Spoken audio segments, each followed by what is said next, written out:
Hey guys, DVSGames here. Welcome to another video. Today we're going to take a look at some of the dimensional content that we can use Eirigar in. So here he is on the same build that I used him for Kairos. Go ahead and pause the video if you need to take a closer look at any of the stats. I tried to make it with as many obtainable units as possible, but there were some times that you just can't do it.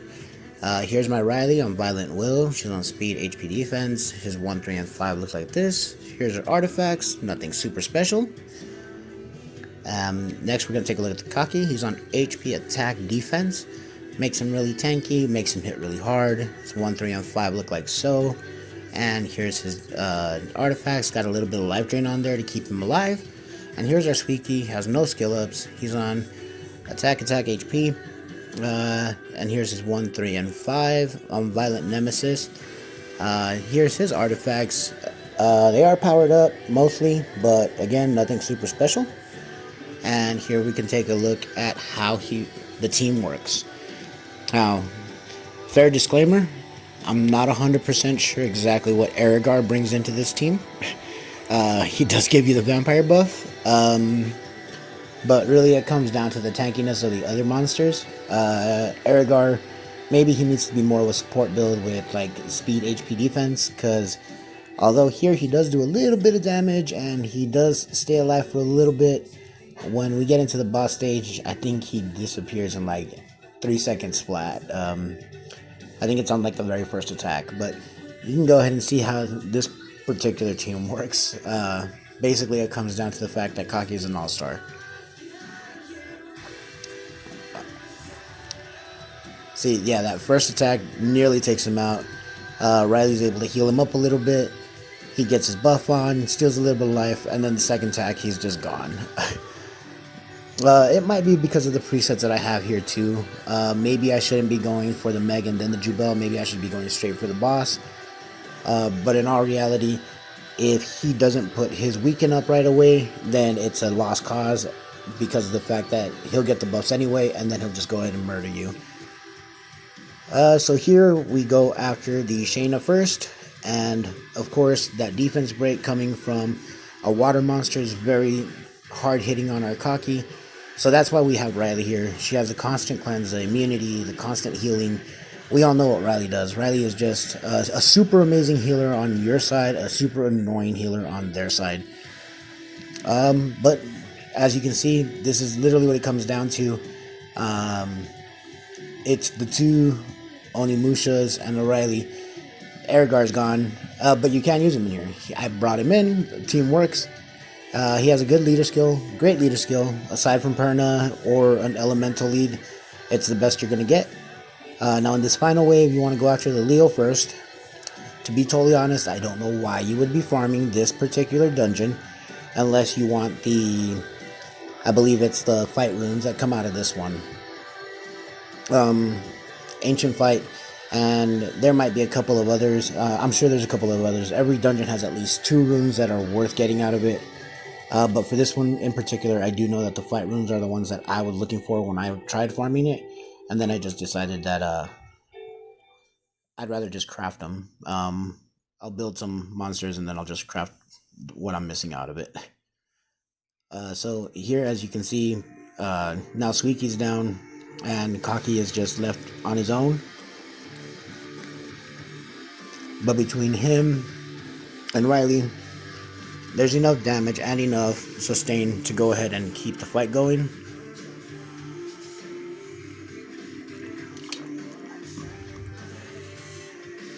It does seem that for Riley, for PvE content, her sweet spot is right around 220 speed. Please do keep in mind, my towers are totally maxed with the exception of my HP percentage tower. But yeah, so as you can see, long run, 4 minutes. It's done in test mode because I didn't have a whole lot of energy. I don't want to be wasting it right now. Here we got Lumel, Quickbatus Beastman. Same rules on Eirigar. We're using Susanoo. And as you can see, speed, crit damage, attack on Vampire Guard. Runes aren't fully grinded. Artifacts aren't fully maxed. Little room for improvement there. Our Tricaro, we're using our Double Determination Broken or Ikaru. Defense, defense, defense. Here's his 1, 3, and 5. And here's his artifacts. And then here we're using our Vigor on Violent Nemesis, plus 140 speed. I know it's pretty fast, but again, this wasn't necessarily made to be an obtainable team or a free-to-play team. It was more of an obtainable team, but of course the runes are never going to be free-to-play. And in order to make these teams work, sometimes I had to use better runes, unfortunately. You can probably get away with using your Vigor on a Swift set that gets him up to the plus 140. I'm sure that wouldn't be a bad thing. Obviously, he's not going to have the opportunity to Violent proc, which is typically a good thing when he's got such a low cooldown on his skill 3. Or not his skill 3, on his skill 2, I'm sorry, on his heal. But here, as you can see, the attack buff definitely is helpful. And because this particular dungeon we're dealing a lot with healing, it's something that we need to help us stay in the fight. So we have Vigor's heal, and we have the vampire buff from Eirigar. He deals a decent amount of damage on a defense break. So unfortunately, the one thing that I've noticed is that he doesn't heal as much as I thought he would. I thought that he would definitely heal a lot more. But I guess not. Maybe it's just because I don't have him dealing enough damage. But it seems across the board, most of my mons don't deal enough damage to heal a significant amount of life back. They do heal. I'm not saying they don't. It could also be the attack breaks and the glancings and everything else. But I thought it was really weird. And I don't know how I feel about him in other content outside of the Rift Beast. So there's Lumel, Cliffwood Tuck Beastman. Minimum 44, not super bad. I like to farm Lumel for the Ancient Destroy, Ancient Vampire, and to a lesser extent, I believe there's also Will Runes here. Now here we got Elunia, I'm sorry. And we're using, again, Eirigar. We're using a Frigate. Of course, not everybody has him. As you can see, his runes are not powered up in the slightest. I think he has one max rune. His artifacts are plus 9 and plus 12, or plus 12 and plus 12. We're also using a Crow with 100% crit rate. This is the one I use for Giants B12. He's on Rage Blade. He is actually built decently well. There's his artifacts. And then we're also using a Thrain. This Thrain is on Will Shield Focus. And as you can see, totally support Thrain. 90% accuracy, almost 200 speed. Does a decent job here. Now this particular dungeon, it runs 100% auto.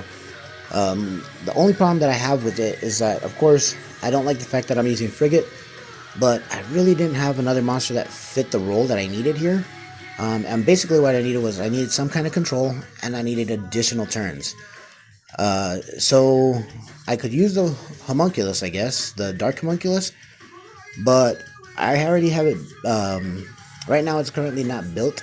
It has no Devilmons. It needs all the skill ups. So I was like, okay, well, with the control I can use Thrain. For the additional turns, I really didn't have too many options. So I said, okay, Frigate's what I got. I can use him to turn cycle. Plus he reduces cooldowns, and he has stuns, and a defense break on skill 1. I mean, I guess this is not a bad deal. So I went ahead and used it, and I know it feels kind of like cheating, guys, but he works. Again, in this particular dungeon, though, Eirigar, he brings a leader skill. He does. He brings the vampire buff. That's great. But then when you have things like, I think in the final wave, you have the Oberon. See, up until here, it does perfectly well. But here's 3 dungeons that you can use him in. I think it's pretty good. It's not super horrible.